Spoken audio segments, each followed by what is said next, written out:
This call is now being recorded. Okay, so in the today's lecture, we will start with the type number one from the chapter number one. The type number one is represents the problems on stress strain calculation.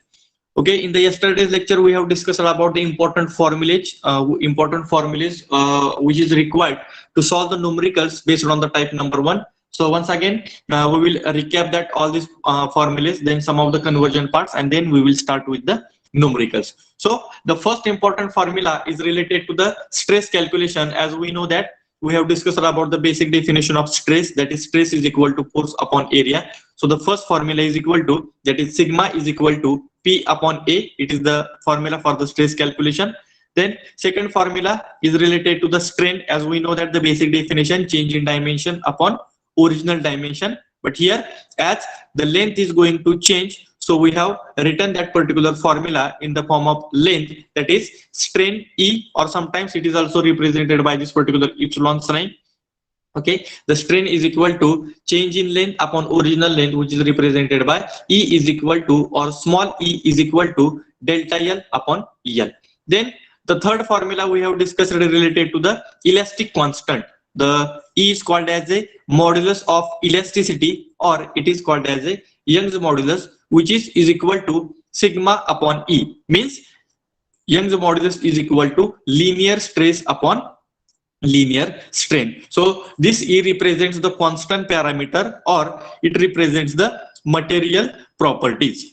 That E will be given in the gigapascal.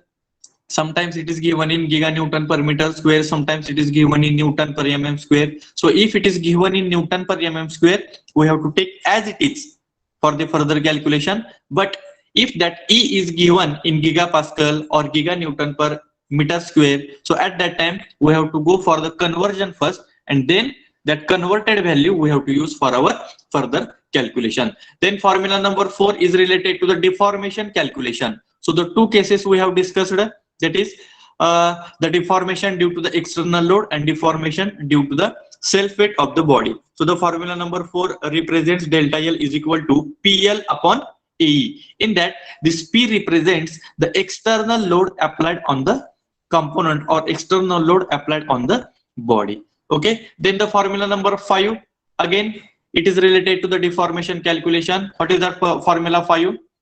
Delta L is equal to WL square upon 2E. In that, this W represents the self weight of the body which is acting in the downward direction. So some of the components are there, some of the bodies are there which are in hanging position. So due to that hanging position, whatever the self weight of that body is there, that self weight is acting in the downward direction, and due to that self weight also the deformation is taking place. So such types of the deformations we can calculate by using this formula number 5. Then the formula number 6 is related to the factor of safety. So here one common formula is written, factor of safety is equal to maximum stress upon working stress. So in the last 2-3 lectures we have discussed about the stress strain diagram for the ductile material and for the brittle material, and through that particular curves we have identified that in case of a ductile material which will be the maximum stress point, and in case of a brittle material which will be the maximum stress point. So from that particular curves we have made the definition of factor of safety for the ductile material. So in case of a ductile material, yield stress or yield strength will be considered as a maximum stress point. Therefore the factor of safety for the ductile material is yield stress upon working stress. Similarly, in case of a brittle material, that ultimate stress point or breaking point or that fracture point will be considered as a maximum stress point, because in case of a brittle material only 2 points are present. One is the proportional limit, and after the proportional limit directly there is a breaking point, or there is a fracture point, or there is a ultimate stress point. Therefore in case of a brittle material, the ultimate stress point will be considered as a maximum stress point. Therefore factor of safety for the brittle material is equal to ultimate stress point upon working stress. So these are the important formulas which we have to required to solve the numericals based on the type number 1. Then in the yesterday's lecture we have discussed about the conversion parts, how the parameters are converted. For example, if the load is given in kilonewton, we have to convert in Newton, multiply by 10 raised to 3 or 1000. If dimensions in the sense length, width, depth, diameters, if all such types of dimensions are given in meter, again we have to convert it in mm, multiply by 10 raised to 3 or 1000. If the dimensions are given in centimeter, we have to convert it in mm, multiply by 10 to that particular centimeter term. And important thing is related to the material properties, that is E. If it is given in Newton per mm square, we can take as it is. If it is given in gigapascal, it is given in giganewton per mm square. So only you have to multiply by 10 raised to 3 to that term, and directly we can write the unit as a Newton per mm square. So this is about the important formulas. Now we will start with the problem number 1 from the type number 1. So I will read the statement first of all, and then we will go for the solutions. So for that particular statement is there, a rod of 150 centimeter long and 2 centimeter diameter. So a rod of 150 centimeter long and 2 centimeter diameter subjected to axial pull of 20 kilonewton. Subjected to axial pull of 20 kilonewton. If elasticity of material is 2 into 10 raised to 5 Newton per mm square, full stop, find stress, strain and elongation of the rod. So one rod is there. So initially I will draw one figure here just for your understanding what that particular rod represents. Okay, as they have mentioned, one rod is there. So I will draw the figure in the form of one rod structure is there. Okay.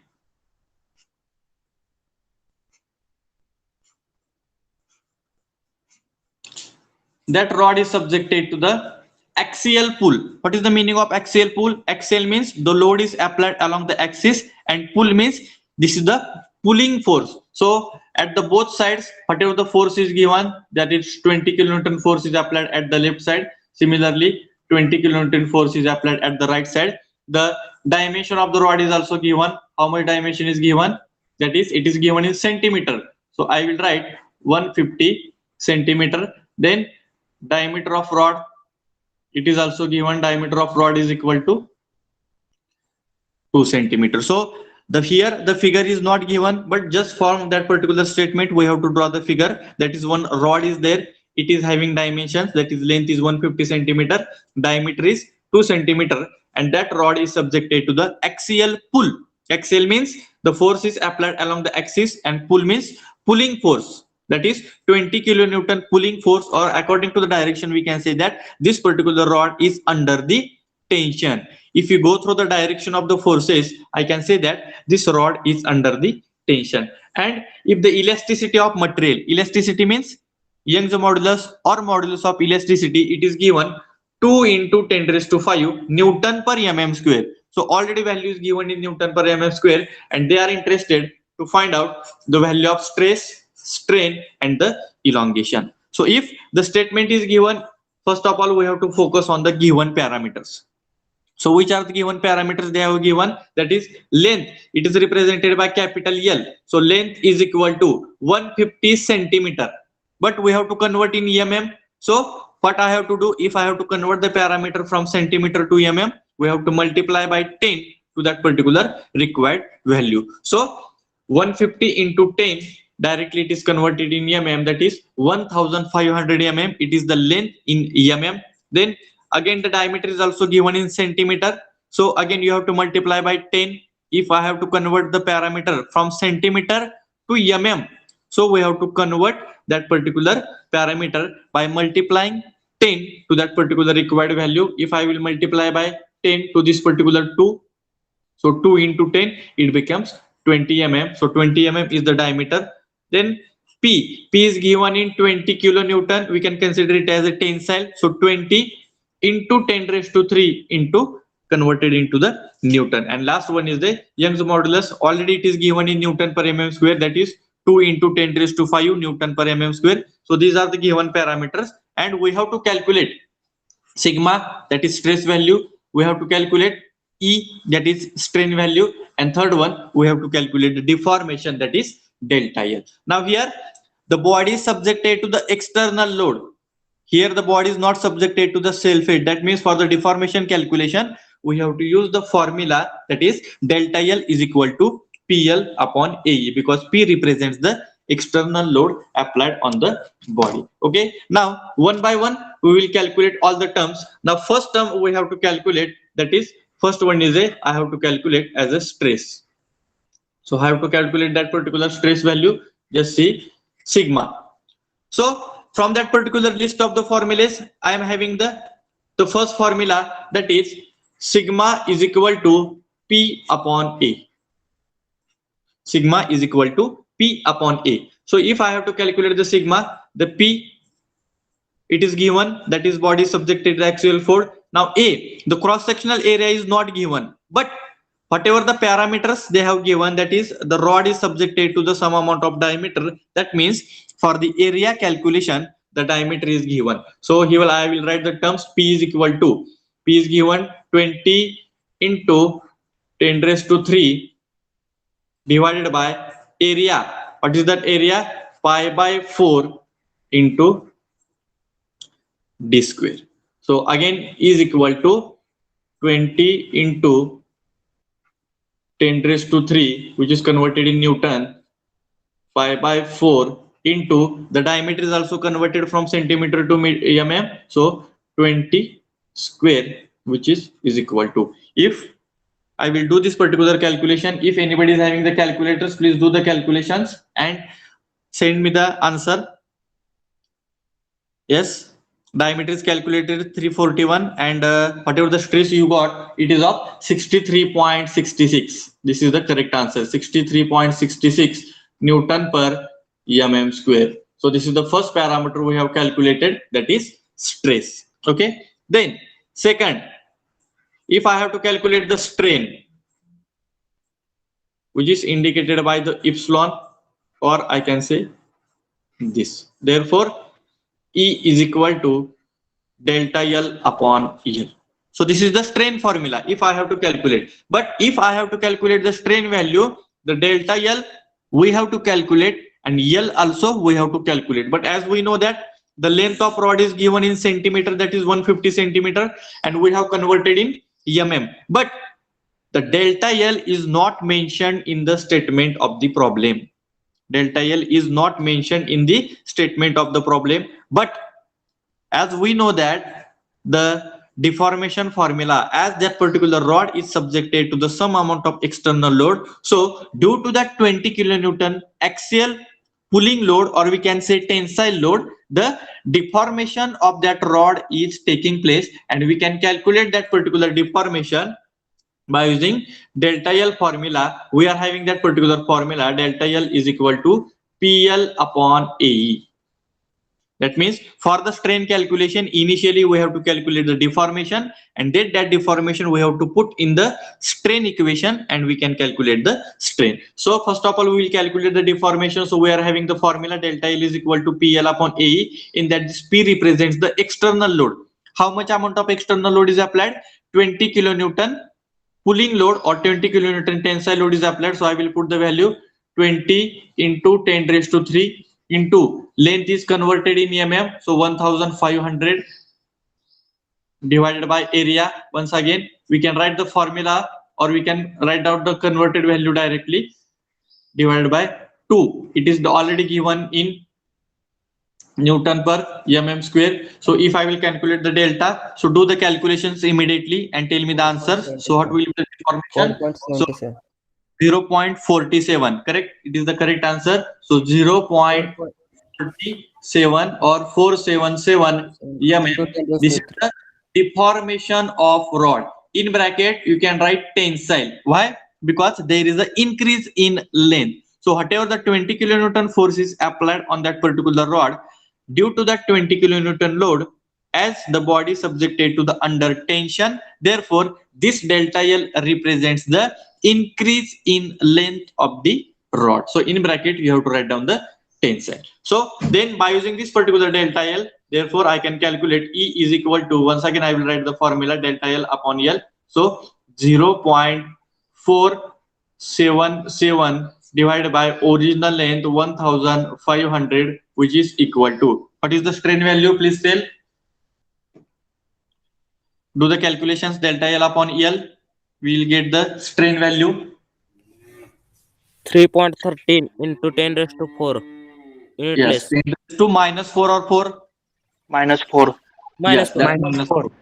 Yes. If that 10 raised to is terms are not possible to write, you can unmute from your side and you can tell the answer. So 3.14 into 10 raised to minus 4. This is the strain.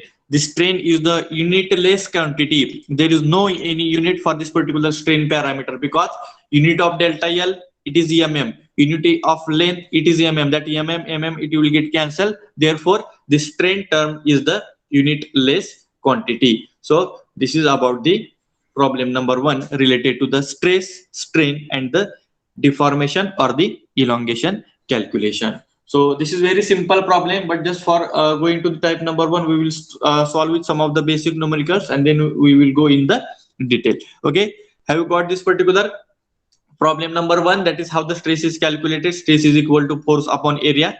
Force is given. Cross-sectional area we have to calculate from the diameter, and we have calculated stress is equal to 63.66 Newton per mm square. Then for the strain calculation, we have to calculate the deformation. Therefore, delta L is equal to PL upon AE. We have calculated by putting all the important or required values, and you will get the deformation 0.47 mm, which represents the increase in length of the rod because that rod is subjected to the tensile load of 20 kilonewton. Then by using that particular deformation and by using the given length, we have calculated the strain, that is delta L upon L, which is equal to 3.14 into 10 raised to minus 4. There is no unit because it is the unitless quantity. Okay, this is the problem number 1 based on the type number 1, that is calculation of stresses and the strains. Now, the problem number 2 is in front of you. First of all, we will read the statement and then we will go for the solution. So first of all, I will read the statement. A hollow tube with an external diameter of 100 mm. A hollow tube with an external diameter is 100 mm is used to carry an axial compressive force or axial compressive load of 140 kilonewton. The yield stress of that particular steel material is 250 Newton per mm square.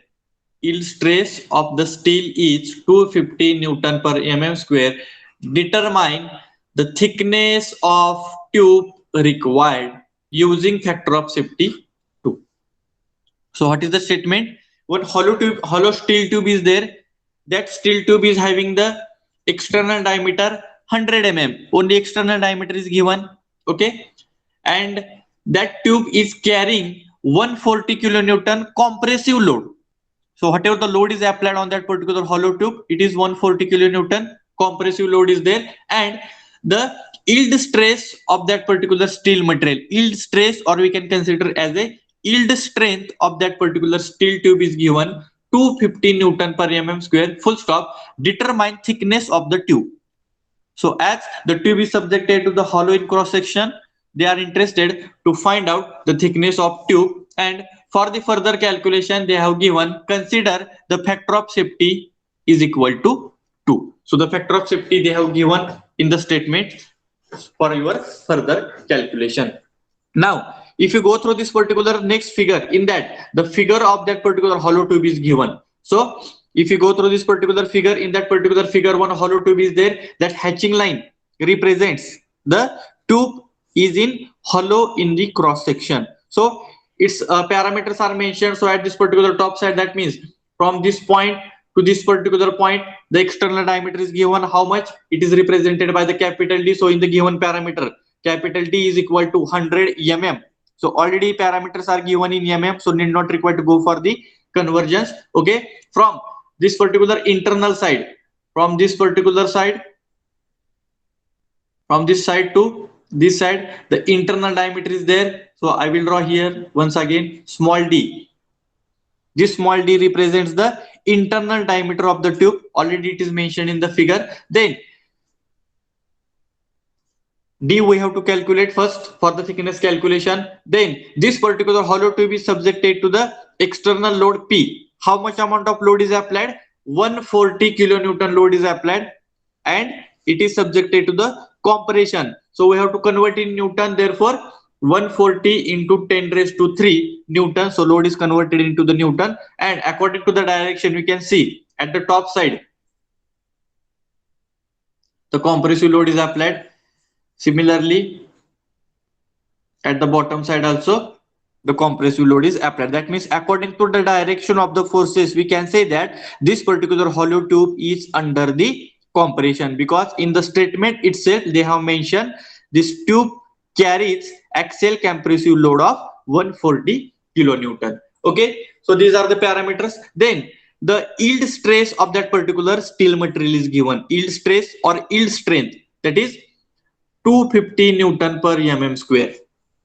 Yield stress is equal to 250 Newton per mm square. Then factor of safety is also given too, and we have to calculate this capital small t or capital T. We can consider small t is equal to thickness of that particular tube. So how to calculate that particular thickness? Can anybody tell me the formula? If I have to calculate the thickness of this particular tube, what will be the formula? If I have to calculate the thickness of that particular tube, what will be the formula for the thickness calculation? Thickness is equal to, if I have to calculate the thickness of the tube, what will be the formula?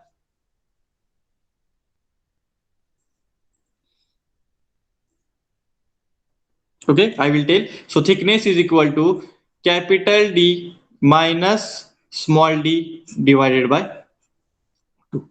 Okay, the capital diameter is present at the top side. The internal diameter small d is also present in between this. If I have to calculate the thickness, ह्या capital D मधून जर आपण हा small diameter जर आपण वजा केला आणि त्याला जर divide by 2 केलं, तर you will get the thickness of that particular tube. If I will not divide by 2, जर मी 2 न डिवाइडच केलं नाही, I will get the thickness of both sides. दोन्ही बाजूची thickness आपल्याला त्याच्यामध्ये मिळेल. But we have to calculate the thickness at one side. Same thickness will be considered for the another side. Therefore, thickness is equal to capital D minus small d divided by 2. How this particular formula will be generated? That formula will be generated from the figure. So in the figure, capital D is given.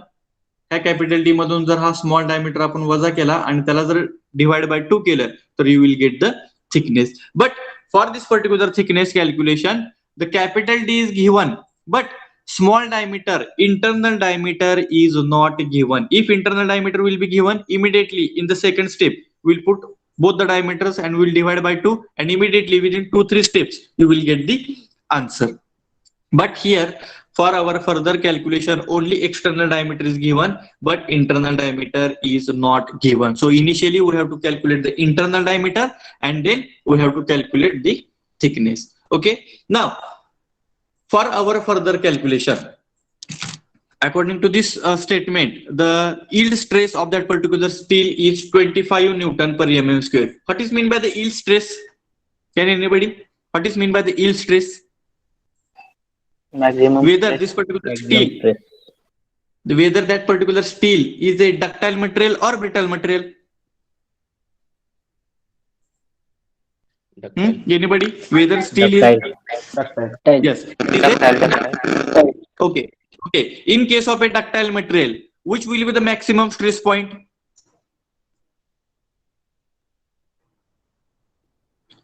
In case of a ductile material, which will be the maximum stress point?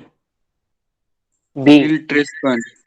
Yield stress. Yield stress or this is the maximum stress point. Therefore, here they have mentioned yield stress or yield strength is equal to 250 Newton per mm square, which will represent the maximum stress. But here, due to the 140 kilonewton compressive load, how much amount of stress is developed? They have not given. So by using the factor of safety, by using the maximum stress for the ductile material, first of all we have to calculate the working stress developed in that particular hollow tube. So what will be our first parameter calculation? So just see here, that is first one is a working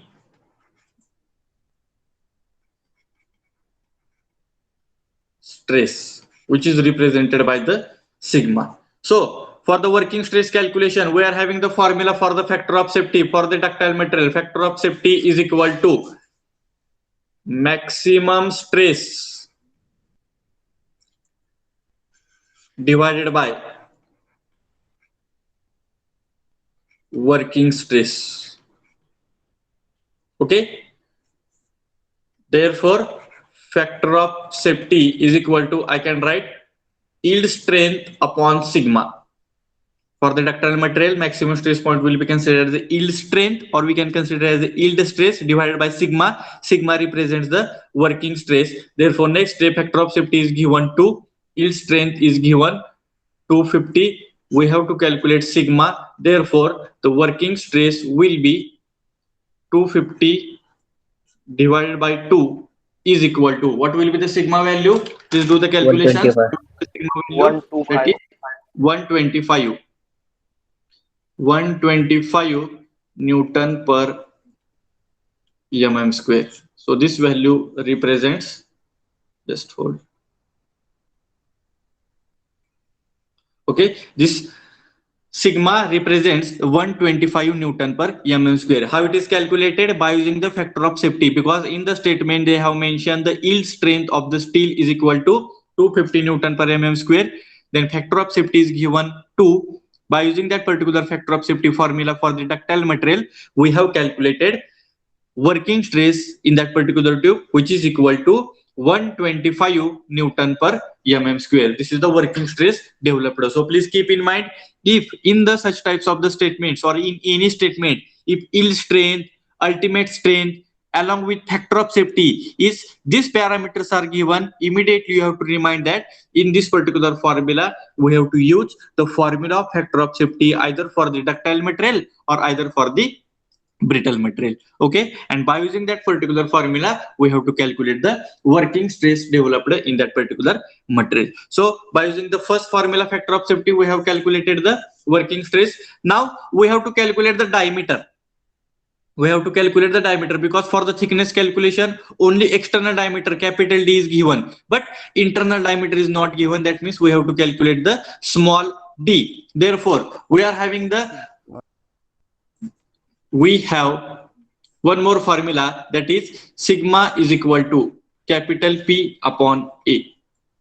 This is the basic formula. Stress is equal to force upon area. So here in this particular formula, sigma already we have calculated by using the factor of safety. How much? 125 represents the working stress. P, how much amount of force is applied on that particular rod? That is 140 into 10 raised to 3 divided by, what will be the area? The tube, it is in hollow in cross section. Therefore pi by 4 into capital D square minus small d square. So this is the area formula for the hollow tube, that is pi by 4 capital D square minus small d square. So once again 125 it is present as it is. So 140 into 10 raised to 3 divided by pi by 4 into capital diameter is given. How much capital diameter is given? 100 square minus d square. Okay, so this is the modified formula. I have kept the value of diameters. Then once again, as I have to calculate the diameter, so what I have to do? I have to take this particular d. We have to take the unknown parameter at one side. So what I will do, the modified step, you can see here, this 100 square minus diameter square I will take to the left side. इकडच्या बाजूला असताना ते divide आहे, इकडच्या बाजूला असताना ते multiply होणार. So here 140 into 10 raised to 3 into 4. Which 4? This pi by 4, हे 4 इकडे खालच्या बाजूला डिवाइड आहे, ते जर 4 मी वरच्या बाजूला घेतलं तर वर काय होणार आहे, मल्टिप्लाय होणार आहे. So this pi is as it is into this 125 present at the left side, it is multiplied term. If I will take to the right side, here it will get divide. So this is the modified step we have written. And if I will do the calculations, 100 square minus diameter square, what will be this value? Please do the calculation. The terms which are present to the right side, 140 into 10 raised to 3 into 4 divided by pi into 125. He term, ह्या टर्मचं जर आपण calculation केलं तर what will be the answer to the right side? What will be the answer for the right side? Do the calculations immediately and tell me how much that value is there. Yes, 1.42. 1.42 1.42 into 10 raised to 3. Okay, so this is the terms which we have calculated at the right side, but we have to calculate the diameter. So diameter I will keep as it is. To the left side, d square, which is equal to 1.42 into 10 raised to 3. In bracket I will write, or you can see here minus term as it is, which is equal to this 100 square, which is present at the left side, it is positive. If I will take to the right side, it becomes 100 square. Okay, so to I have this particular step, diameter it is not possible to get in negative. So what I will do, this d I will take the right side.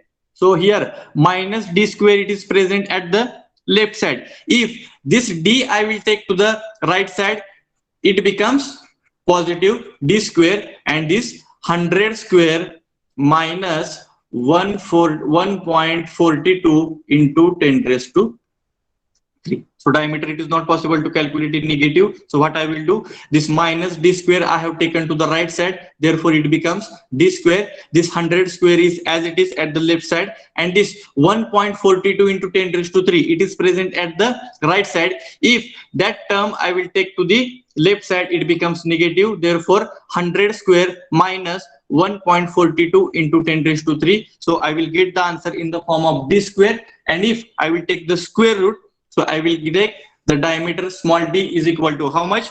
92.62. Yes, it is correct answer. 92.62 mm. It represents the internal diameter of the hollow tube. Please check. Have you got the answer, everyone? Yes, 92.62. Everyone is writing the answer in the chat box. This is the correct answer, 92.62. Now we have to calculate thickness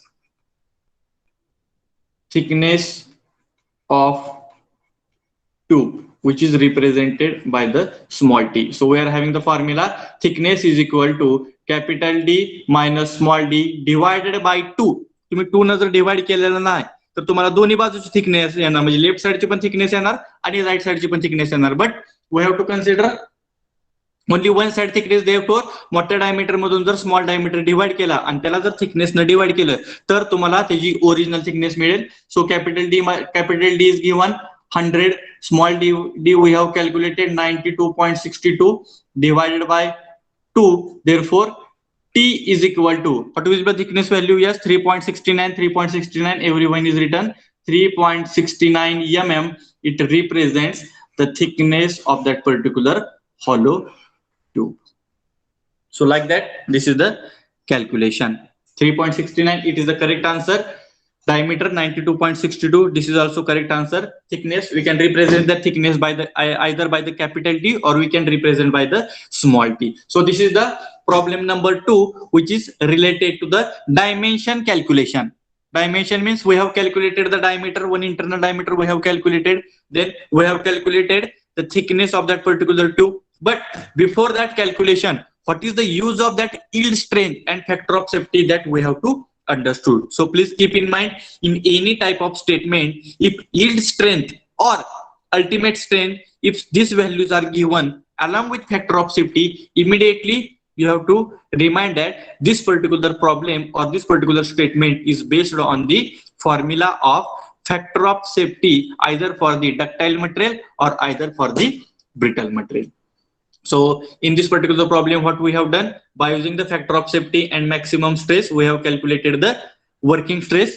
By using that particular working stress, we have calculated one internal diameter by using the formula sigma is equal to P upon A. We have kept all the values, only internal diameter is unknown. We have calculated that small d as the internal diameter, and then by using that external and internal diameter, we have calculated the thickness, which is equal to 3.69 mm. Okay, I hope everyone has understood, because everyone is doing the calculations and sending the answers in the chat box. Okay, have you understood? Anybody is having any problem No, sir. for problem number 1 and problem number 2? No, sir.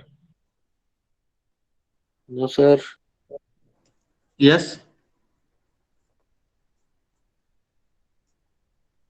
No problem, I think.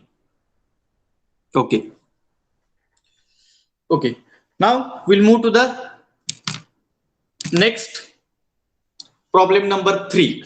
That problem is somewhat different as compared to the problem number 1 and problem number 2. But before that, just we will read the statement and then we'll decide how to go for the calculation. So go through the statement.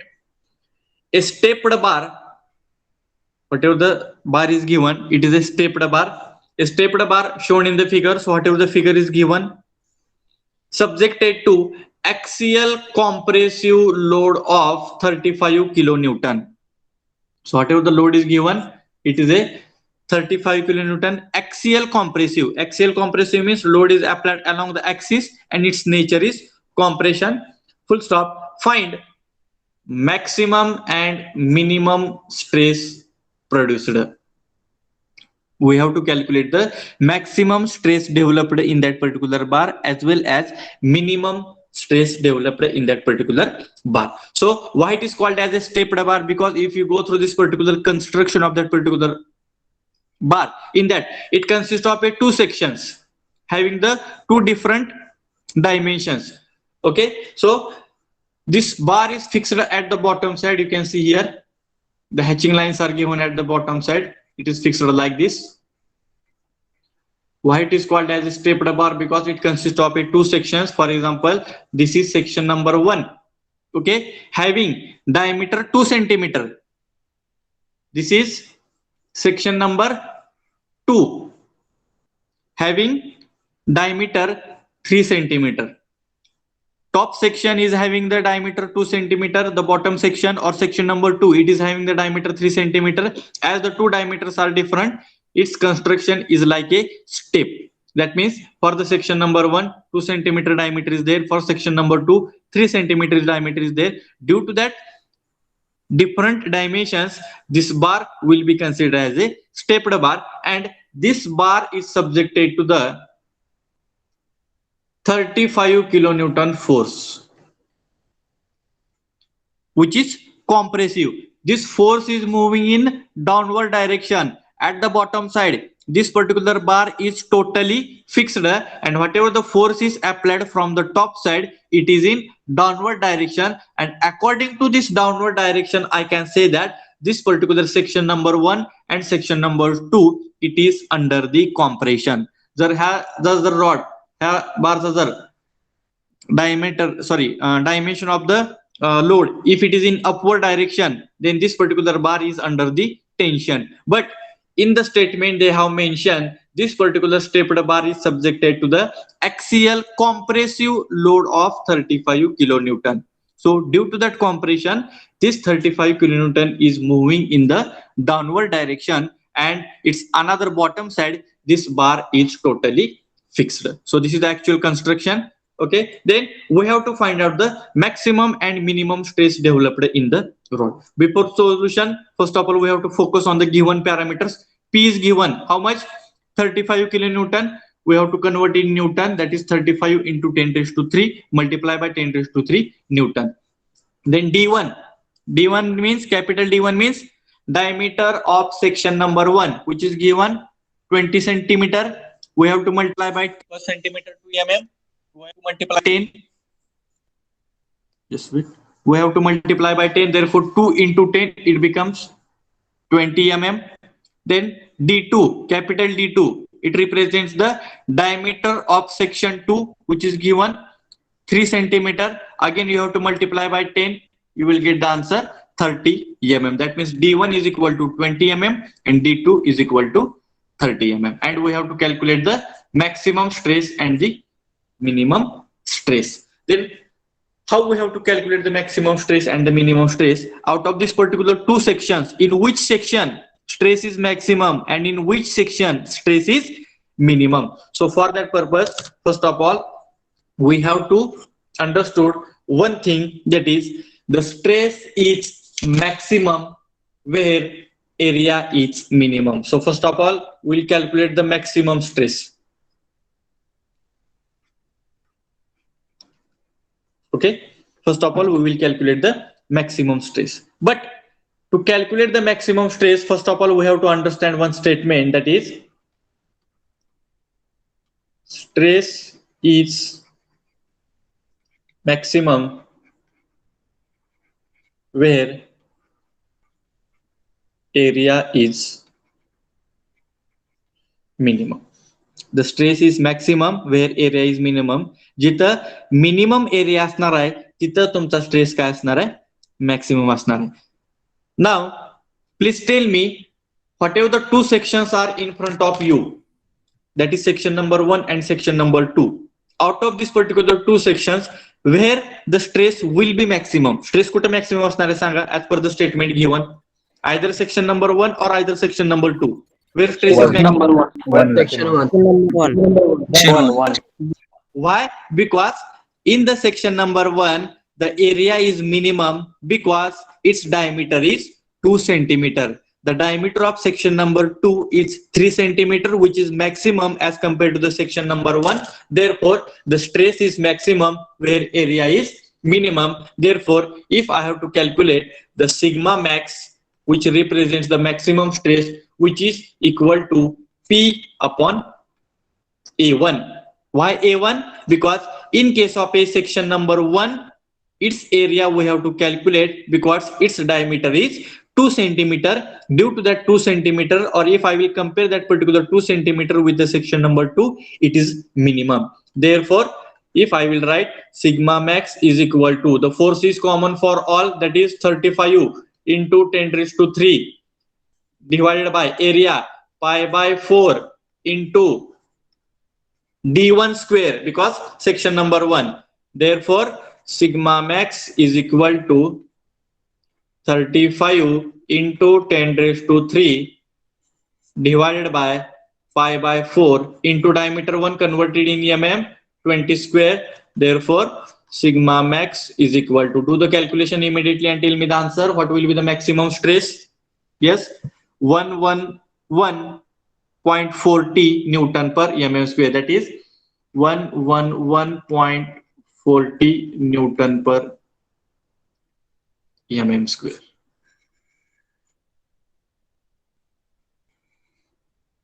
So this is the maximum stress developed in the rod.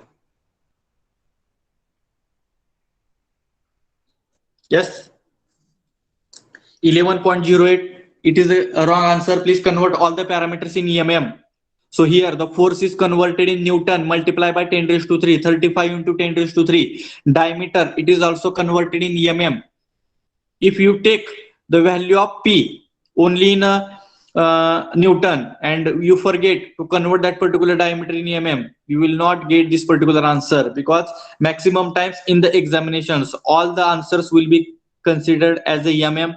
All the answers will be considered in Newton. Therefore, do the calculations properly and then go for the solution. So this is about the maximum stress calculation, in which the stress is maximum where area is minimum. So in the section number 1, area is minimum because its diameter is 2 centimeter, which is less as compared to the section number 2 diameter.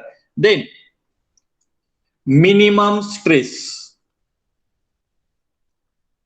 Minimum stress. Here I will write stress is minimum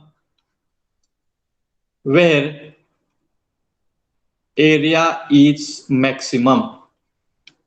Stress is minimum where area is maximum. Now, already section number 1 we have considered as a minimum cross-sectional area.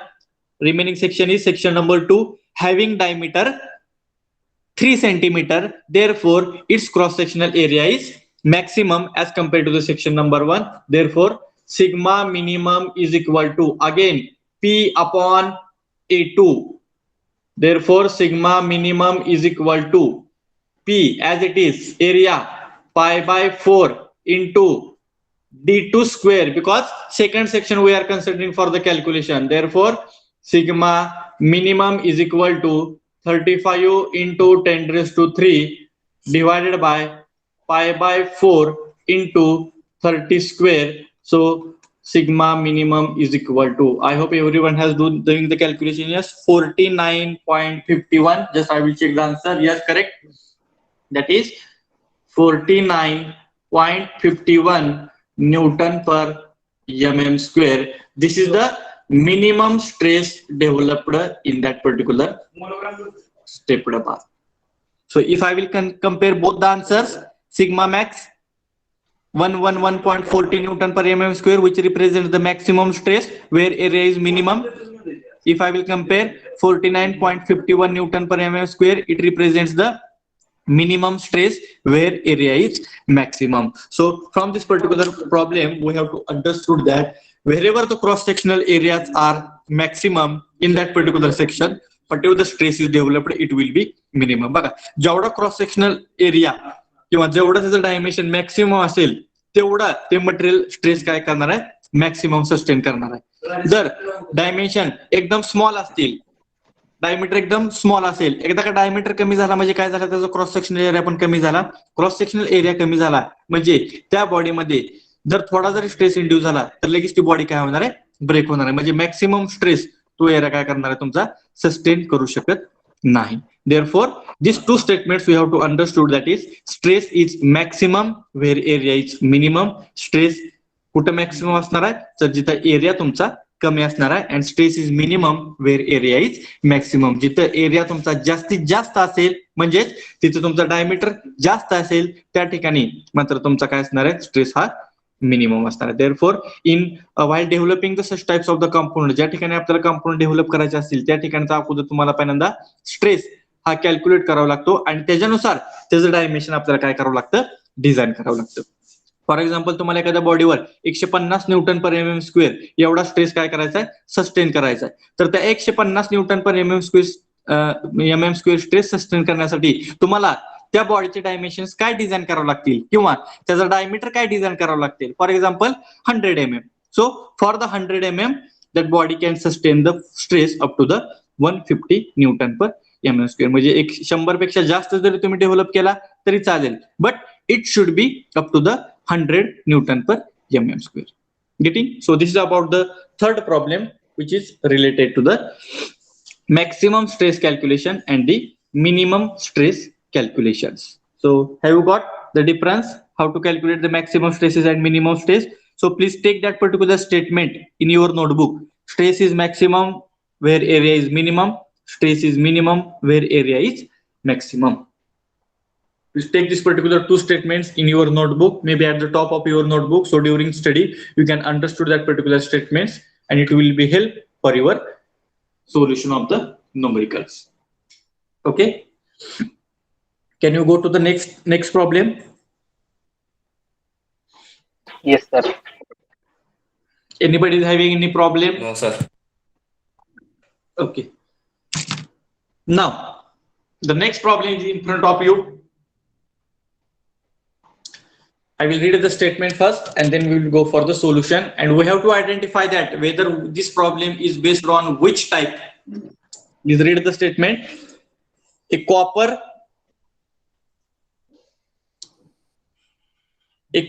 alloy of wire of 1.5 diameter and 30 meter long. So one copper alloy wire is there having 1.5 mm diameter. Very negligible diameter is 1.5 mm means it is one of the type of wire, and we know that the diameter of wire is always very less So copper alloy of wire of 1.5 mm diameter and 30 meter long is hanging freely. Is hanging freely. A tower. You know the construction of tower. Let us assume that one tower is there, and on that particular tower, one wire is hanging freely. Full stop. What will be its elongation? What will be its elongation due to self weight? What will be its elongation due to self weight? Take the self weight of wire is 89.2 kilonewton per meter cube and capital E is equal to 90 gigapascal. So one copper alloy wire is there. That wire is having diameter 1.5 mm. Its length is 30 meter, which is hanging freely. For example, let us assume that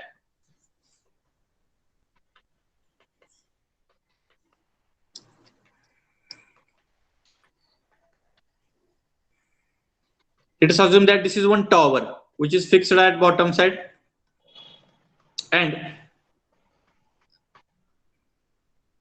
this is a one wire which is also hanging at the top side. So this wire is hanging freely in the downward direction. At the top side, the wire is fixed, but at the bottom side, the wire is totally free. So what happened? Due to the hanging position, whatever the self weight of that particular wire is there, that self weight is acting in the downward direction, and due to that self weight, this elongation of that particular wire is taking place. So the elongation of that particular wire is taking place, and we have to calculate that elongation. So first of all, we'll write the given parameters. So one wire is there, and here by using the word self weight, here there is no any statement like that. The wire is subjected to the some amount of external load, or wire is subjected to the 20 kilonewton force, wire is subjected to the 35 kilonewton force, wire is subjected to the 30 kilonewton force. Like that statement is not mentioned, means this problem is not comes under the category of elongation due to the external load. The word they have mentioned self weight means we have to use the formula delta L is equal to WL square upon 2E. So immediately we can remind that particular formula, and then we will go for the solution. But before that, first of all, we have to write down the given parameters. That is, diameter of wire is given 1.5 mm, already given in mm. Then length of wire is given 30 meter. Therefore, 30 into 10 raised to 3 mm. Okay, length is given. Then self weight, see self weight W is given. What is the value? 89.2 kilonewton per meter cube. Kilonewton per meter cube. We have to convert it in Newton per mm cube. किलोन्यूटनचं Newton पण करावं लागणार, आणि खालच्या बाजूला जे काही metre आहे त्याचं mm क्यूब पण करावं लागणार. तर कसं करायचं बघा, 89.2 into 10 raised to 3 at the top side. Why? Kilonewton is converted in Newton, therefore multiply by 10 raised to 3 at the top side. At the bottom side, meter cube is there. Therefore, metre क्यूबचं mm मध्ये करण्यासाठी 10 raised to 3 ना आपल्याला multiply करावं लागतं, आणि त्याचा cube, because metre cube आहे, मीटरचं mm मध्ये करण्यासाठी मल्टिप्लाय बाय 10 raised to 3. पण हे मीटर खालच्या बाजूला आहे, त्यामुळे आपण खालच्या बाजूला 10 raised to 3 लिहिलं. त्या मीटरचा क्यूब आहे, त्यामुळे we have written as it is 10 raised to 3.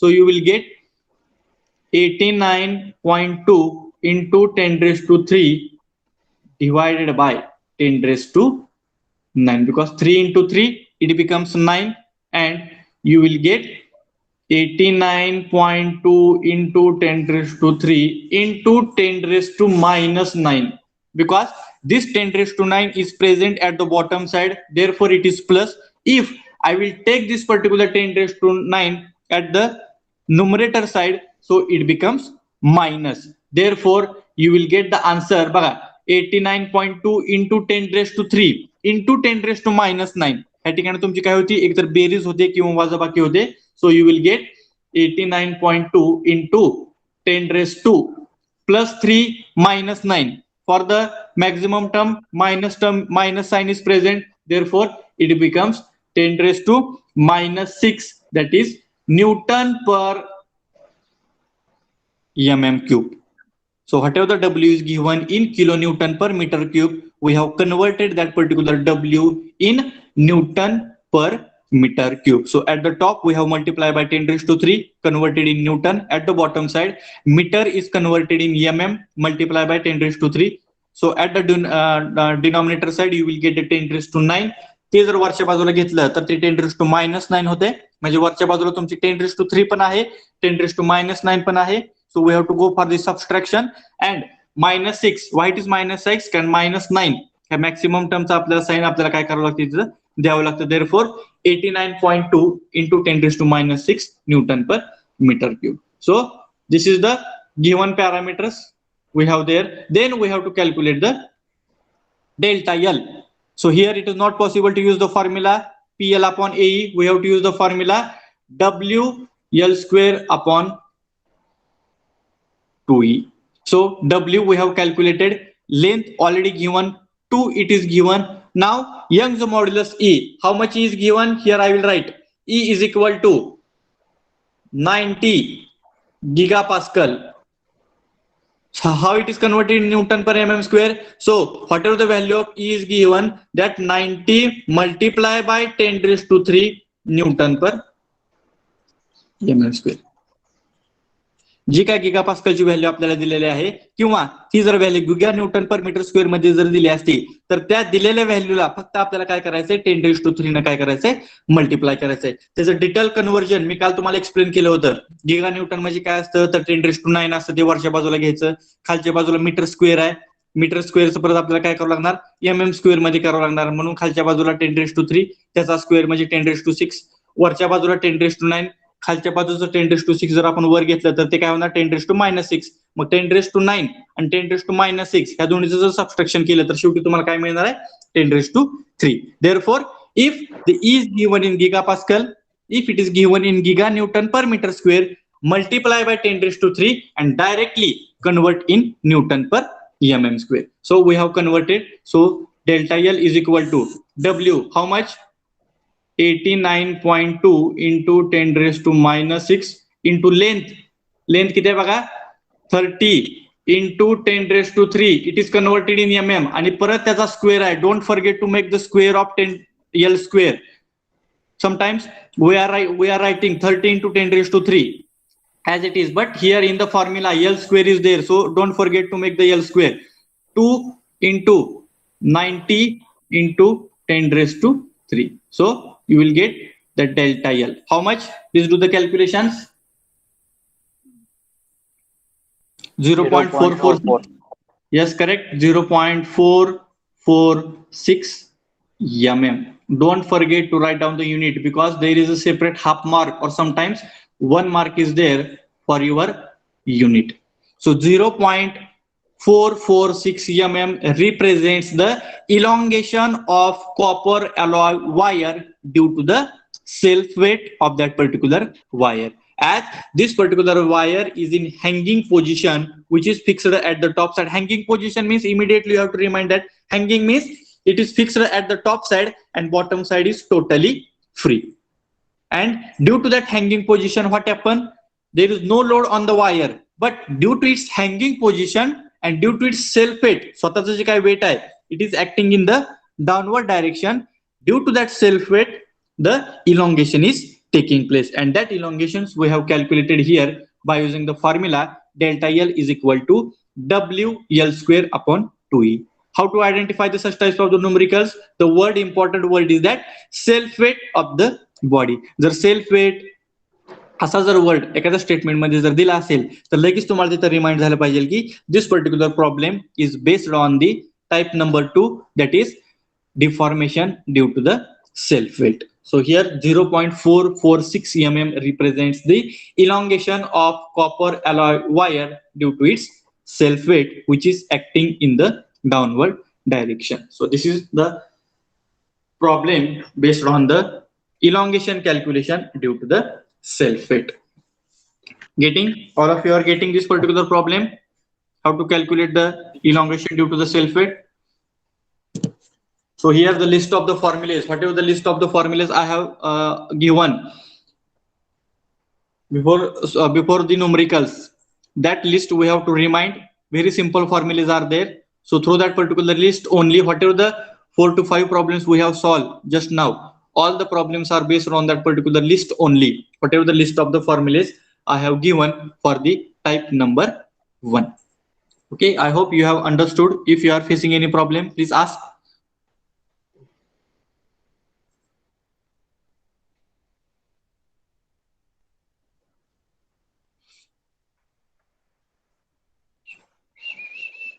Yes.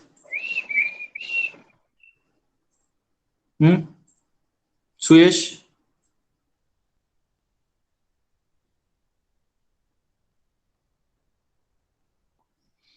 No problem.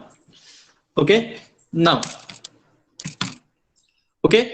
So this is about the type number 1, in which we have to solve the 4 to 5 problems. The first problem is related to the stress calculation, strain calculation, then elongation calculation. The second problem we have discussed about the concept related to the factor of safety, yield strength, then working stress calculation, and then we have calculated some of the dimensions, in the sense internal diameter calculation and then thickness calculation. Then third problem we have discussed about the maximum stress and minimum stress calculation, and just now we have discussed about the problem number 4, which is related to the elongation calculation if the body subjected to the self weight. So this is about the type number 1. So such types of the similar problems will be asked in the examinations based on the type number 1. Now we will move to the type number 2. So what is the type number 2? Please take the note in your notebook. Type number 2, problems on bars of varying cross sections. Problems on bars of varying cross sections. Please take the note in your notebook. Type number 2, problems on bars of varying cross sections. So this particular type number 2 is based on only one parameter calculation, that is elongation due to the external load. In the type number 1, we have solved the same problem, but in that whatever the body we have considered, that body is only single body. If you remind the problem number 1, in that one rod is there, and that rod is subjected to the some amount of external load, for example 20 kilonewton force, 20 kilonewton load. That means in that particular statement only single rod is there, and that single rod is subjected to the only single external load. Load is applied externally, it is not applied internally. Similarly, in the type number 2, again we have to go for the calculation of deformation, but here according to the name of that particular type number 2, the problems on bars of varying cross sections. So number of sections are there in that particular figure, and we have to calculate its elongation. So if I will go through this particular figure, whatever the figure is in front of you, why it is called as a bars of varying cross section? Because here in the figure you can see here, this is the section number 1, then at the middle section number 2 is there, and at the last the section number 3 is there. So why it is called as a bars of varying cross section? Because here the 3 different bars are there which are connected to the each other. For example, this is the section number 1 or bar number 1. At the middle, this is the section number 2, which is called as a bar 2, and this is the section number 3, which is called as a bar 3, which are connected to the each other. That means section 1 and section number 2 are connected here, then section 2 and section 3 are connected here, and this particular bar is subjected to the some amount of external load, which is called as a P, which is applied at the left side, and this P amount of force is applied at the right side. That means equal in magnitude, opposite in nature. That means, for example, the 20 kilonewton force is applied at the left side. Similarly, the 20 kilonewton force is applied at the right side also. That means equal in magnitude, opposite in nature. One is moving to the left side, another is moving to the right side, and according to the direction of the P, I can say that this particular bar is under the tension. According to the direction, whatever the direction is presented for this particular bar, according to the direction of force, I can say that this particular bar is under the tension. Means due to this P amount of force, or due to this 20 kilonewton force, this particular bar is subjected to the tensile stress, tensile strain, as well as there is a increase in length of the bar. There is no decrease in length. Okay, so whatever the formula we have to use for this particular type number 2, only one formula we have to use for our further calculation. What is that particular formula? Delta L. Delta L is equal to PL upon AE. Why we have to use this particular formula? Because this bars of varying cross-sectional area, it is subjected to the some amount of external load which is applied along the axis. So the axis of that particular rod is horizontal, and whatever this P amount of force is applied, it is applied along the axis and it is subjected to the external load. So what happened? Due to this P amount of force, or we can say that this section number 1, if you go through the section number 1 having L1, length L1, cross sectional area A1 because its diameter. Then section number 2, it is having dimensions length L2, cross sectional area A2. Then section number 3, it is having length L3, cross sectional area A3. For example, section number 1 is having diameter 10 mm, so its cross sectional area will be different. Section number 2 having diameter 20 mm, so its cross sectional area will be different. Section number 3 is having diameter 30 mm, so its cross sectional area will be different. So pi by 4 10 square you will get the A1, pi by 4 20 square you will get the A2, pi by 4 30 square you will get the A3. So there are different cross sectional areas for all the cross sections or all the sections, and all the bars or all the sections are interconnected to each other and it is subjected to the external load P. So what happened? Due to this P amount of force is applied on that particular bar, the elongation of section number 1 is taking place, elongation of section number 2 is also taking place, and elongation of section number 3, it is also taking place due to the P amount of external load. You can see at the left side, this P amount of force is applied on the section number 1, and at the right side, this P amount of force is applied on the section number 3. But there is no any force on the section number 2. But as this section number 1 is connected to the section number 2, similarly, this section number 3 is also connected to the section number 2. Therefore, here we will make one assumption. This section number 1 is also subjected to the P amount of force. Section 2 is also subjected to the P amount of force, as well as section number 3 is also subjected to the P amount of force, because all the sections are interconnected to each other.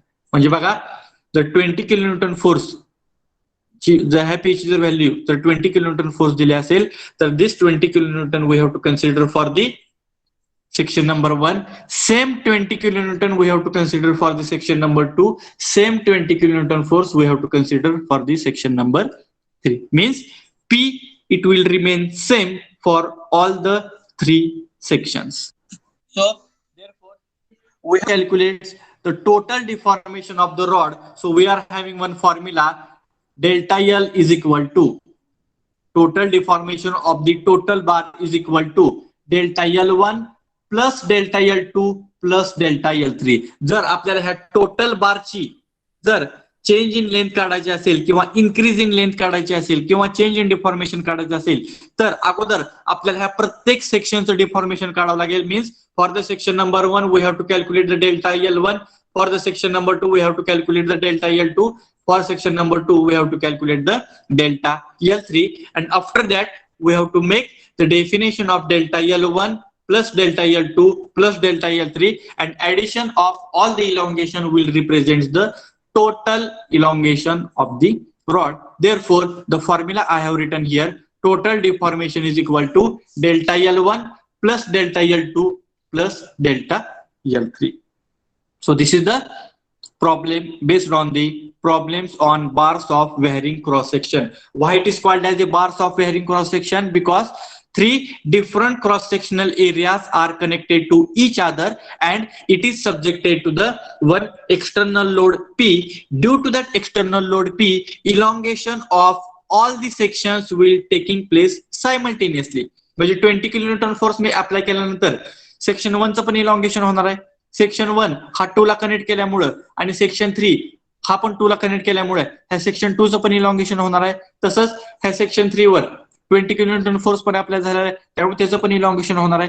If I will made the addition of all the 3 sections, it will represent the total elongation of the bar. That means here I will write total elongation delta L1 means PL upon AE of section 1 plus PL upon AE of section 2 plus PL upon AE of section 3. But here we can consider capital P is equal to P1 is equal to P2 is equal to P3. Because same external force we have to consider for all the 3 sections for their deformation calculation. असा काय ह्या section 2 ला वेगळा 10 किलोमीटरचा force apply झालेला नाही. All the 3 sections are subjected to the single force in which capital P is equal to P1 is equal to P2 is equal to P3. Length separately given L1, L2, L3. So we are having the L1, L2, L3 cross sectional area. If all the 3 sections are having the different diameters, so you will get the A1, A2, A3. But what about the Young's modulus E? If all the 3 sections are made by single material only, for example, section number 1 is made by steel, section number 1 is also made by steel, section number 1 is also made by steel, so we have to take only one Young's modulus, for example 200 gigapascal. And same this 200 gigapascal, this E we have to consider for all the 3 sections during the calculation. But if section 1 is made by the aluminum, section 2 is made by steel, section 3 is made by the copper, at that time we have to use their respective Young's modulus during the deformation calculation. म्हणजे section 1 हा जर अल्युमिनियमचा असेल तर तुम्हाला delta L1 काढताना तिथं E of aluminium consider करावं लागेल. For section number 2, if it is made by the steel, then during DL calculation, delta 2 calculation, we have to consider E of steel during their calculation. If section 3 is made by copper, at that time delta L3 calculation, we have to consider E of copper during that calculation. In the statement, clear cut they are mentioning whether this particular bar of varying cross section is made by single material or if it is made by the different material. If it is made by single material only one Young's modulus will be given in the statement. If it is made by the number of materials, that is steel, aluminum, copper, then different 3 Young's modulus will be given in your statement for your further calculation. So this is about the type number 2 based on the problems on bars of varying cross section. त्याला काय म्हणायचं तर bars of varying cross section, because different cross sectional areas are connected to the each other and they are subjected to the only one type of force which is considered as a external force only. So whatever the P amount of force is applied, it is applied externally. There is no any internal force. And for such types of the numericals or for this particular type number 2, we have to calculate the total deformation of the bar. Okay, this is the basic difference between the type number 1 and type number 2. In the type number 1, only single body is there which is subjected to the external load, but here number of bodies or number of bars are connected to each other and we have to calculate their total deformation. So this is about the bars of varying cross-sectional areas. Okay, here whatever the formula I have written, delta L is equal to delta L1 plus delta L2 plus delta L3. Here I have made the addition. Why? Because this P amount of force is subjected to the tensile force. जरी ह्या रॉडवर जरी compressive load apply केला, for example P, then also we have to keep this particular formula same. Delta L is equal to delta L1 plus delta L2 plus delta L3. In type number 2, if body is subjected to the tensile force or if body is subjected to the compressive force, then also we have to make the addition of all the elongations. That is, total deformation is equal to delta L1 plus delta L2 plus delta L3. का जरी load हा compressive असला तरी आपण काय करणार आहे, त्या प्रत्येक सेक्शनचं किती लेंथ डिक्रीज झाली, delta L1, delta L2, delta L3 आणि सगळ्या शेवटी ह्या सगळ्याची बेरीज करून आपण असं सांगू शकतो की त्या बॉडीची डायमेन्शन कितीनं डिक्रीज झालं किंवा त्या बॉडीचं डायमेन्शन कितीनं इन्क्रीज झालं. सो if I have to calculate the change in dimensions in the form of increase in length or in the form of decrease in length, at that time we have to make the addition of all the deformations. That is, total deformation delta L is equal to delta L1 plus delta L2 plus delta L3. Okay, this is about the type number 2, that is problems on bars of varying cross-sectional areas. Have understood what is the basic meaning of the problems on bars of varying cross section and how to calculate the deformation. जेवढे section दिले त्या प्रत्येक सेक्शनचं deformation find out करायचं आणि सगळ्यात शेवटी त्याची काय करायची, बेरीज करायची आणि बेरीज केल्यानंतर जे काय तुमचा आन्सर येणार आहे ते answer means your total deformation और total elongation of that particular bar. Getting all of you understood what is the meaning of the problems on bars of varying cross section and which parameters we have to calculate. समजलंय सगळ्यांना? Anybody is having any problem? Problems are very, very simple, straightforward problems are there. Figure will be given to you, all the parameters are given to you, only we have to go for the calculation part. Anybody is having any problem? Please ask. This point you have not understood.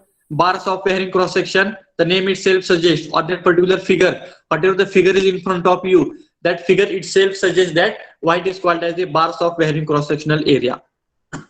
Okay, I hope there is no any problem. You have understood all the things. Same formula we have to use, delta L is equal to PL upon AE. Okay, now we will go for the problem solution.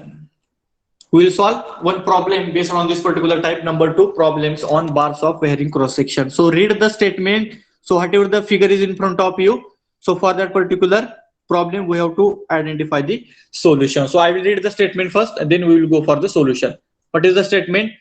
Find the total elongation of bar shown in the figure. So the figure is given, shown in the figure below, for an axial pull of 40 kilonewton. Find the total elongation of bar shown in the figure for an axial pull of 40 kilonewton. So axial pull means the force is applied along the axis and it is subjected to the pulling force, means this particular bar is under the tension. This particular bar is under the tensile load. Take capital E is equal to 140 giganewton per meter square. Here you can see only one Young's modulus is given. That means whatever the bar is in front of you, it is made by single material only. Means for section number 1, for section number 2 and for section number 3, we have to consider only one Young's modulus for our further calculation. Okay, so whatever the figure is represented in front of you, in that it consists of a 3 sections. Bars of varying cross section means it consists of a 3 sections. Section number 1 having diameter, it is given 30 mm diameter is given. This phi represents diameter of that particular section number 1. Then in the middle section, diameter is given 20 mm, phi is equal to 20 mm. For section number 3, diameter is given 40 mm. That means 3 diameters are given for the 3 sections. This particular rod is subjected to the axial pull, means 40 kilonewton force is applied at the left side. Similarly, 40 kilonewton force is applied at the right side. Okay, the 40 kilonewton force is applied at the left side, as well as the 40 kilonewton force is also applied at the right side, and according to that directions, according to their directions, this particular bar is under the tension. Also, at the bottom side, this 40 kilonewton force we have to consider for the section number 1, for section number 2, and for section number 3 also. Why? Because section 1 and 2 are connected to the each other. Section 2 and 3 are connected to the each other. Whether my screen is visible, please check. No, sir. No, sir. No, sir. No, sir. No, no, no. No, sir. Yes, maybe I think some network issue.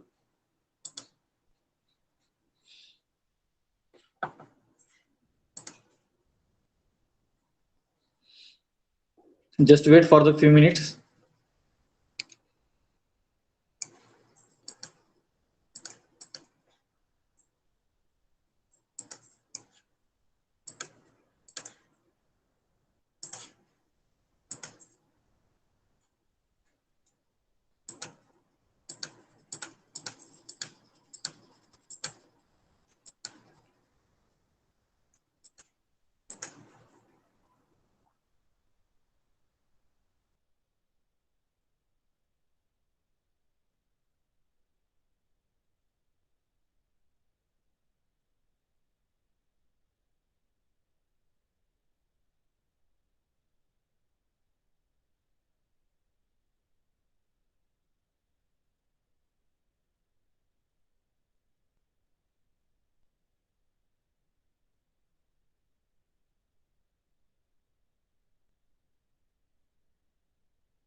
Now please check whether screen is visible. Yes, sir. Yes, sir. Yes, Okay. sir.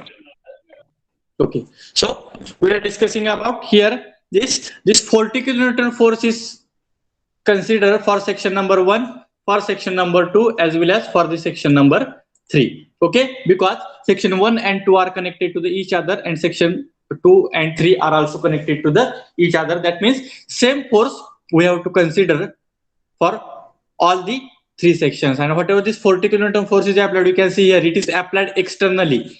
There is no force is applied at the internal side. It is applied at the external side. Then at the bottom side here, the lengths are given. For the section number 1, length is given 180 mm.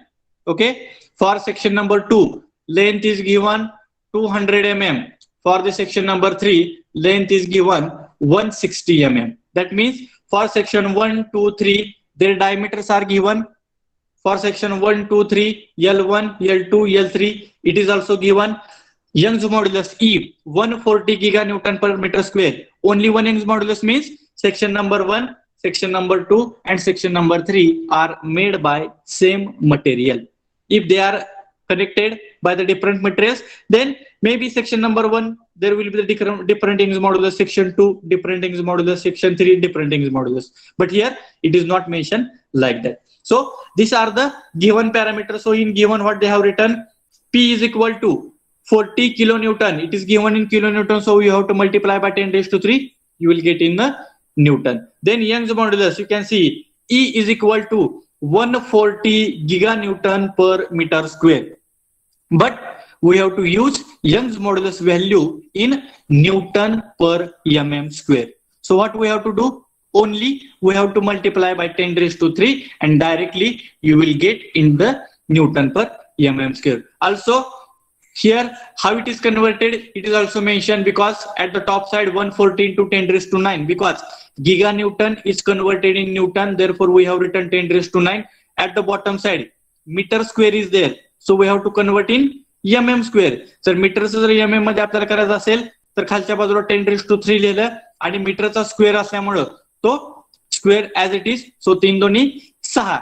So at the bottom side you will get the 10 raised to 6, and if that 10 raised to 6 I will take at the numerator side, it becomes 10 raised to minus 6. Mux 140 into 10 raised to 9 into 10 raised to minus 6.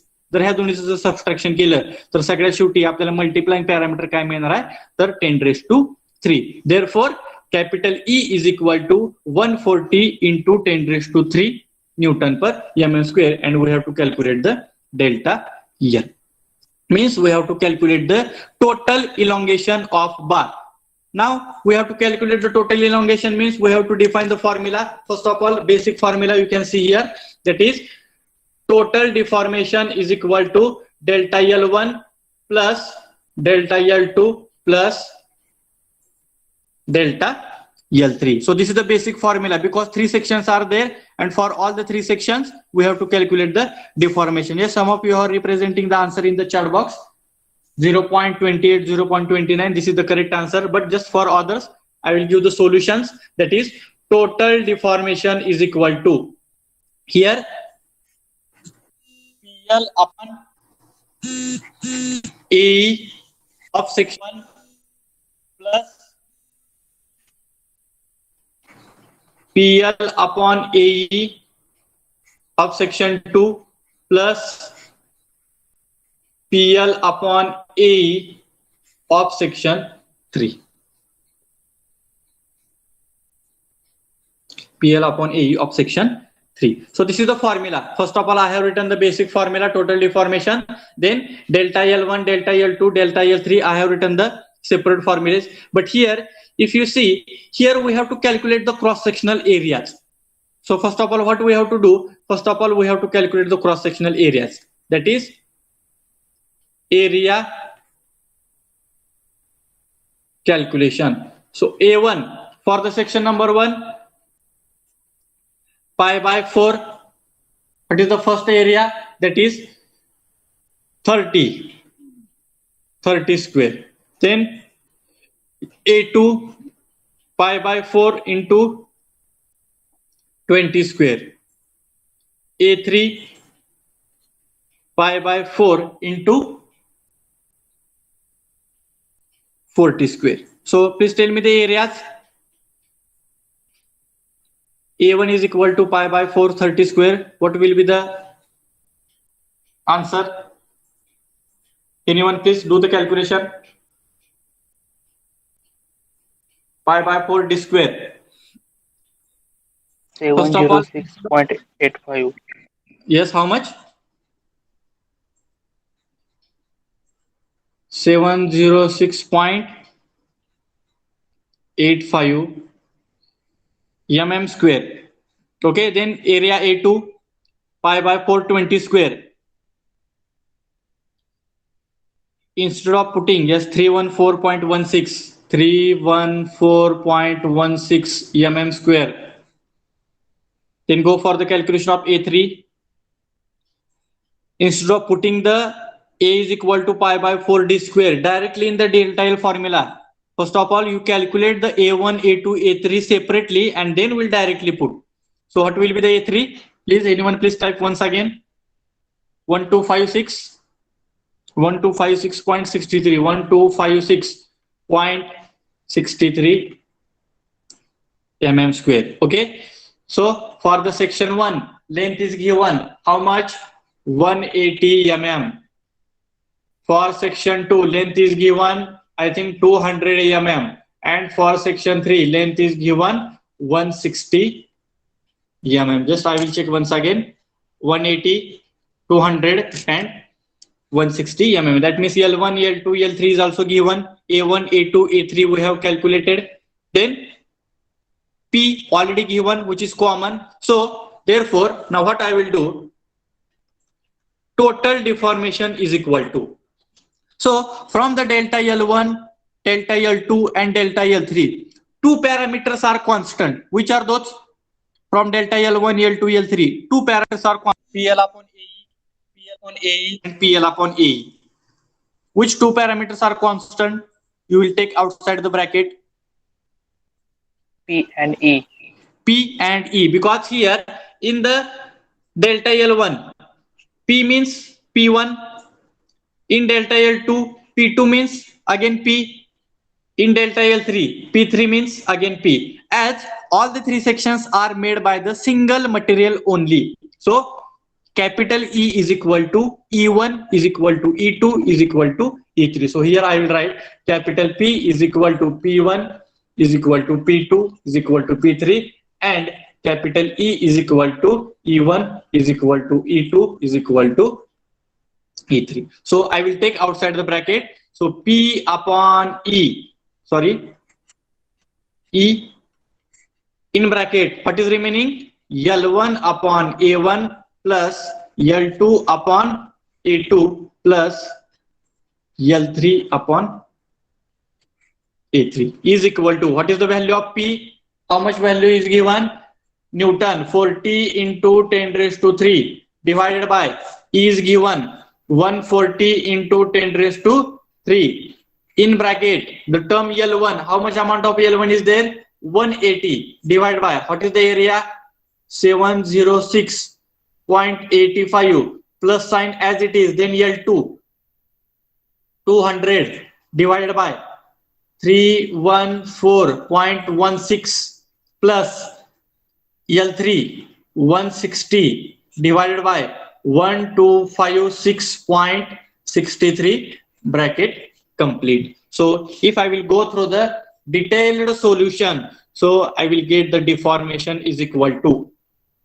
So if I will do the solutions, here I am having that calculations also 0.2857.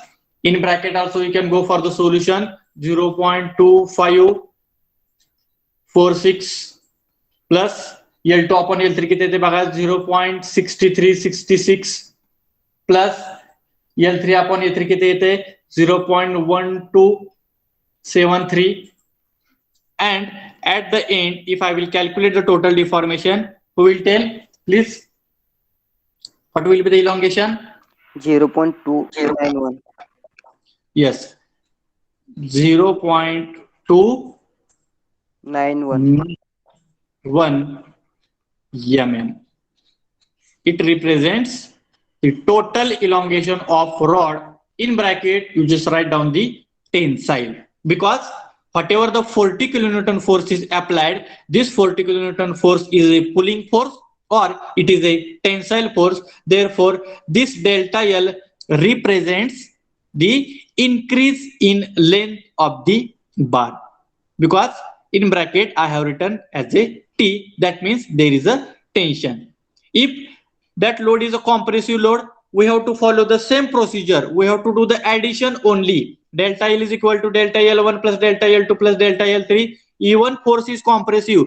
Don't take P as a negative, that is minus 40 into 10 raised to 3. We have to follow same process, but at the end only you have to write down the capital C. Capital C means this 0.291 represents there is a decrease in deformation or there is a decrease in length. Therefore in case of a type number 2, even force is tensile or even force is compressive, we have to use only single formula, that is total deformation is equal to delta L1 plus delta L2 plus delta L3, and at the end we have to represent whether it is tensile or whether it is compressive. So this is about the solution of this particular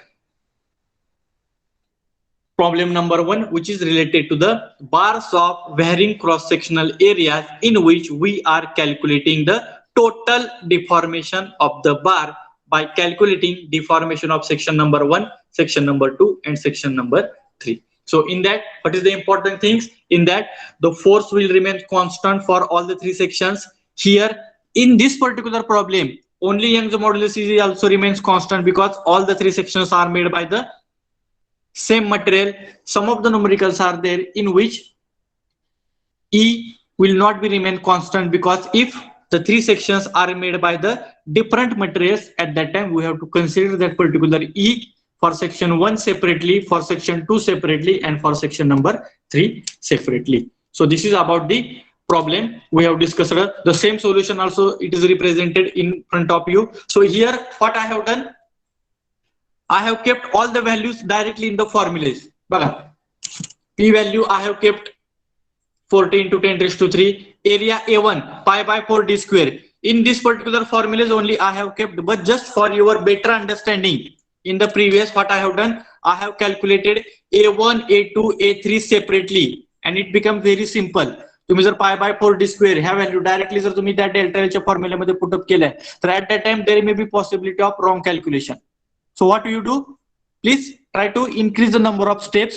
Calculate A1, A2, A3 separately, and then directly put the values in your required formula. So your solution becomes very simple, and you will get the correct answer. If it is possible to you, by do the calculations directly, you can solve, no problem. But anyhow, your final answer should be correct anyhow. Okay, so this is about the problem number 1, that is type number 1. Now the next problem is in front of you. So I will read the statement, we will solve this particular second problem, and then we will stop the lectures. Now it's your responsibility to follow the steps whatever I have told in the previous problem, and you have to give the solutions. So I will read the statement first. Find the total elongation of bar AD shown in the figure below, which is subjected to the 85 kilonewton tensile. So find the total elongation of bar AD. So from start, point A is present, at the end the point D is present, therefore total bar will be considered as a bar AD subjected to the 85 kilonewton tensile. Take E is equal to 200 gigapascal. Only one Young's modulus is given, means again all the 3 sections are made by the single material, and whatever the bar is subjected to the 85 kilonewton external load which is applied at the left side, also applied at the right side. That means this 85 kilonewton force we have to consider for the section number 1, for section number 2, for section number 3, means your capital P is equal to P1 is equal to P2 is equal to P3. Similarly, capital E is equal to E1 is equal to E2 is equal to E3. It is given in gigapascal. So what I have done, 85 kilonewton, it is converted in Newton, multiply by 10 raised to 3. At the bottom side, E is given 200 gigapascal. So I will multiply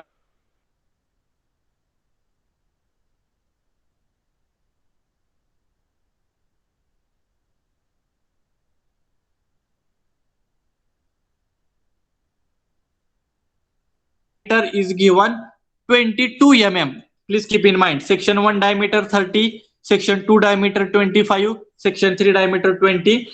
For section number 1, length is given in meter. For section 2, meter. For section 3, meter. It's our responsibility, or it is a requirement, to convert all the parameters in mm. So for the section number 3, L1 is equal to 1000 mm.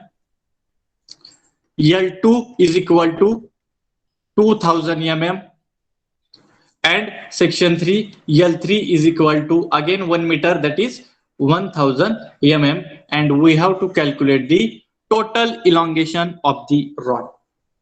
So now do the calculation, start your calculation in your notebook along with your calculators, and tell me the answers. First of all, tell me the A1, A2, A3. Anyone, please do the calculations fast. A1 is equal to pi by 4, 30 square. Here I will write A1 is equal to, A2 is equal to, A3 is equal to A1 706.85 mm square. Don't forget to write down the unit. Pi by 430 square, it represents the A1. Please check the answers. Don't put the A1, A2, A3 directly in the formulas. Yes, A2 is equal to 490.87. Please check the answer. 490.87 mm square, that is pi by 4.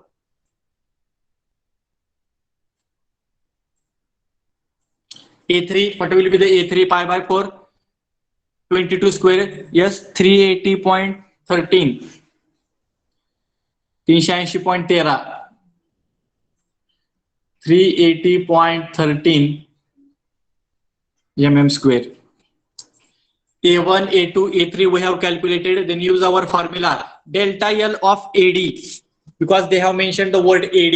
So in the formula I have written, first formula you can see here, delta L of AD is equal to delta L1 plus delta L2 plus delta L3. Again, PL upon A, in that, in the first step, we have discussed about the capital P is equal to P1 is equal to P2 is equal to P3. Therefore, this P we have taken outside the bracket as a constant parameter. Similarly, all the three sections are made by the single material only. Therefore, this Young's modulus also we have taken outside the bracket. So in bracket remains L1 upon A1 plus L2 upon A2 plus L3 upon A3. So now put all the values. P we have kept 85 into 10 raised to 3. Young's modulus we have kept converted in Newton per mm square, 200 into 10 raised to 3 Newton per mm square. L1 1000 divided by A1. Here what I have done, pi by 4 d square. ह्याच्या form मध्ये मी ते ठेवल्यामुळे ते काय आले बघा, pi into 30 square आणि खालच्या बाजूचं काय 4 होतं ते 4 मी काय केले वरच्या बाजूला घेतले. Now you can put L1 upon A1, that is 706.85, that is A1. L2 200 into 10 raised to 3 second area 490.87. L3 here 1000 area 382.13. We can use pi by 4 d square also, but due to that formula used directly, there may be some wrong calculation. आपण एरियाचा formula हिथं पण directly put करू शकतो. A1 is equal to pi by 4 d1 square, A2 is equal to pi by 4 d2 square, A3 is equal to pi by 4 d3 square. Like that also we can keep, but in order to avoid the wrong calculation, calculate A1, A2, A3 separately and then put in L1, A1, A2. And then go for the calculation. So P upon E has a calculation part किती आला बघा 0.425. Then L1 upon A1 1.4147. L2 upon A2 4.07, L3 upon A3 2.63, and by calculating this particular term you will get the total elongation is equal to 3.44 mm in bracket tensile, because in the statement itself whatever the type of loading they have mentioned, the rod is subjected to the tensile load of 85 kilonewton. Means we can say that due to this 85 kilonewton external tensile load, the total elongation of rod AD is 3.44 mm. Means this 3.44 mm represents increase in length of the rod AD. 3.44 mm represents the increase in length of rod AD, because this rod AD is subjected to the tensile load of 85 kilonewton. So this is about the second problem. So whatever the problem number 1 and problem number 2 we have solved, procedure is same. Both problems, in the both problems the body is subjected to the external load. That same external load we have considered for all the sections, that is capital P is equal to P1 is equal to P2 is equal to P3. Similarly, all the three sections are made by the single material only. Therefore, whatever Young's modulus we have considered, it is also same, that is capital E is equal to E1 is equal to E2 is equal to E3, but it is converted in Newton per mm square. So that P upon E we have kept outside the bracket, and in bracket remaining L1 upon A1 plus L2 upon A2 plus L3 upon A3. It is requirement to convert all the lengths in mm. So many times lengths are given in meter. So in the given parameters itself we have to convert in mm. If diameters are given in mm, no problem, you can take as it is. If sometimes the diameters are given in centimeter, 2 centimeter, 3 centimeter, 4 centimeter. So first of all convert it in mm, then and then only we have to calculate the areas. If you take the diameters in centimeter and remaining parameters are in mm, your final answer will be wrong. So first of all focus on the given parameters, convert all the parameters in Newton, Newton per mm square, then mm, and then we have to put that converted parameters in formulas and we have to find out the final answer. Please check everyone has calculated. Have got the answer 3.44. Please represent your answer in the chat box. Don't represent the answer of your friend by taking copy as it is. Please do the solution in your notebook. These problems are very, very important. 101%. One problem is there based on the type number 2 related to the elongation calculation. Whatever answer you got, 3.44, 3.42, 3.43, 3.45, 3.4505, all the answers are accepted. This much amount of variation will be accepted, but only 3 mm or 4 mm or 2.5 mm, this much variation will not be accepted. 3.41, 42, 43, 45, this much variation will be accepted. You will get the full marks. Try to represent the unit also in your examination. For the unit also, separate marks are there, maybe half mark or 1 mark. So to do the calculations properly and write down your answers. Okay, so I hope everyone has represented your answer in the chat box, and through this particular 2 types of problems, you got the solution, how the problems will be solved for the type number 2. Again, some 2-3 varieties are there in this particular type number 2 that we will discuss in the next lecture. So for the today's lecture, we have solved the problems based on the type number 1 related to the stress, strain, elongation calculation, then internal diameter calculation, then deformation calculation, and in the type number 2, especially we have solved the problem for only deformation calculation, but difference is that the number of bars are connected to the each other, and that number of bars are subjected to only one external load, due to which elongation of total bar is taking place, and that elongation we have to calculate. So simple formula we are using: total deformation is equal to delta L1 plus delta L2 plus delta L3, and we have to make